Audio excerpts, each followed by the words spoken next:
Hello YouTube, Psychofox here. I'm going to take a little bit of a nostalgic tour now of my hometown of Hereford and what game stores I used to go in back in the early 90s and what's become of them. So I've started with this one. If you look at the ARY mobile store, this used to be a great little software store called Soft Center. That was in there in the late 80s and early 90s. And I got Amstrad PCW game from there called Arnhem. They used to sell Amiga, all the consoles, absolutely tons of stuff crammed into the little store. Got my Game Gear console from here in July '91, which came with Shinobi. Got Psycho Fox for the Master System, R-Type Master System, Mickey Mouse Game Gear, Factory Panic Game Gear, Ninja Gaiden for the Game Gear. Just a great store where you could go in and try games out as well. Had all the handhelds you could go on. I remember they had a Mega Drive as well. Just friendly staff, and yeah, a shame when that disappeared in the early 90s. That's just the rear of the store. Little back door at the back. Vision Express. That's where John Menzies used to be in the 80s and up to the late 90s in Hereford. That's on High Street, just up from Iron Gate, where Soft Centre was. What can I say? Great little news agents, sold books, stationery, games, videos, music.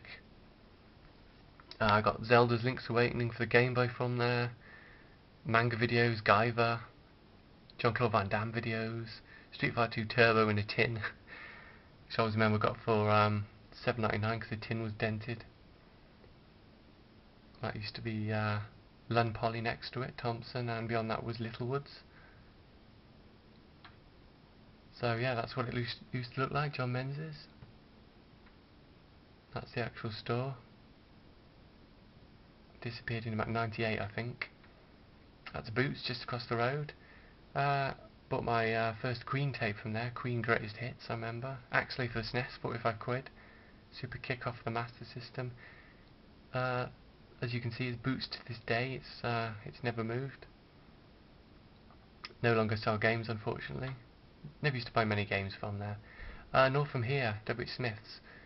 It's been in this position in Hightown, Hereford, since about 92.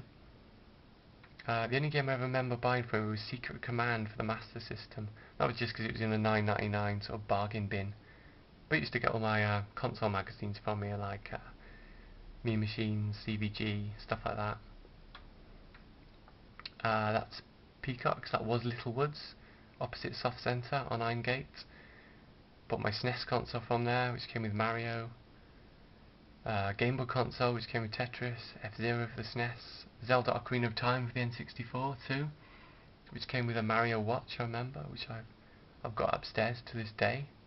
Kept the watch, but sold the game eventually. Claire's, which used to be called Claire's Accessories. It was our price in the 1990s, and then it became Virgin in the 2000s. This is where I used to get all my Queen tapes and videos. I was a big Queen fan, still am. Super Mario Land 2 for the Game Boy from here, Super Metroid for the SNES from here, big box. Got bollocked for buying that because it was 40 quid. Mum wasn't impressed. Wario Land for the Game Boy, Street Fighter 2 for the SNES. Tracked it down in this store and so glad to get it. Doom for the SNES, Mega Man 2 Game Boy, Tiny Toons Game Boy, Lemmings Game Boy, Kirby Game Boy. I was in a big Game Boy buying phase. No, this isn't where I used to get all my school uniform. This was Software Plus in the 1990s. Used to get quite a few second-hand games from here. Double Dragon for the Master System, Shadow of the Beast Master System, Lotus Turbo Challenge 1 and 2 Mega Drive from here, Rampage Master System, and Sonic for the Master System when it was released as well. Got it from this store. I think that disappeared early 2000s, possibly. The Works, this was Dixon's in the 80s and up to late 90s, became The Works in about 98. It's when my parents bought my Amstrad PCW computer in 1988. It's when my brother bought a Game Gear console that came with Chuck Rock in about 92. It's where we used to play on the M82 NES demo system every Saturday and just play on Mario 2 and Solar Jetman until the timer ran out. Just great memories. You can walk in there now and just look around, pretend you're looking at books, but you're really sort of, in your mind's eye, you're looking at it as Dixon's. Still good to go in there, and I can still remember where everything was, was set up in the store. So yeah, Dixon's on the high street, sadly missed. And that's Commercial Street. You can see the works on the right where Dixon's used to be, and if we flicked how it used to be, there it is. Much better, I think you'll agree. So you can see in the picture there, Monsoon it is, that used to be Curry's. I never actually bought any games from Curry's. I do remember one day me and my brother going in and the games cabinet was unlocked with the keys in it. And it was right by the door, and there was all these Mega Drive and SNES games in there. That was very tempting, I must admit. But all the staff was sort of congregated towards the back of the store, sort of looking over.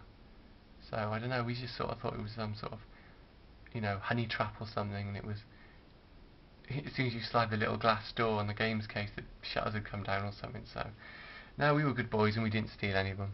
But I never bought any games from our Curry's. That's what it used to look like in Hightown, with Dewhurst next to it and two little random kids.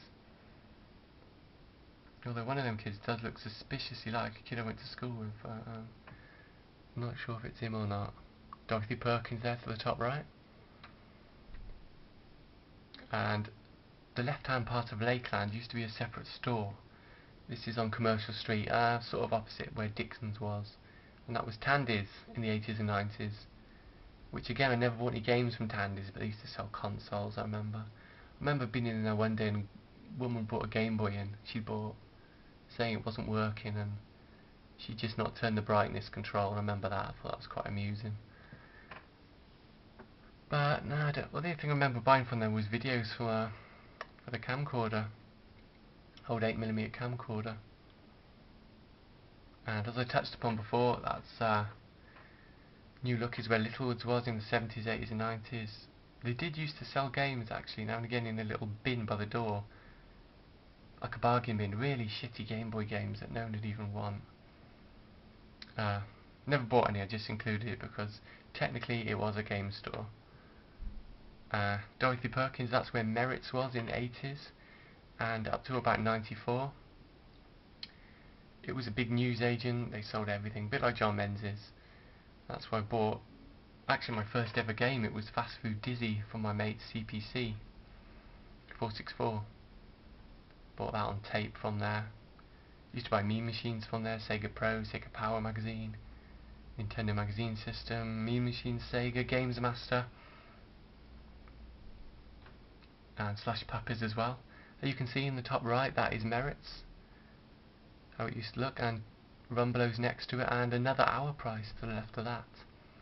We used to have two Hour Price stores for some reason in Hereford. I don't know why. And this is down Bridge Street, which is near the river. And I'm pretty sure that kebab house with the yellow writing used to be a store called the Game Exchange. I think that's which store it was. It's kind of hard for me to work out from memory because it disappeared in the late 90s. But that was a great second-hand game store, a little private store. Got Shining Force for the Mega Drive from there, Mystic Quest for the Game Boy, Pro Protector for the Game Boy. Sold my Zelda for the Game Boy as well. Great store. They got put out of business because someone broke in for the roof of the place and nicked all his stock, which was a shame because it was a good store, but that pretty much put them out of business. I think that's where it was.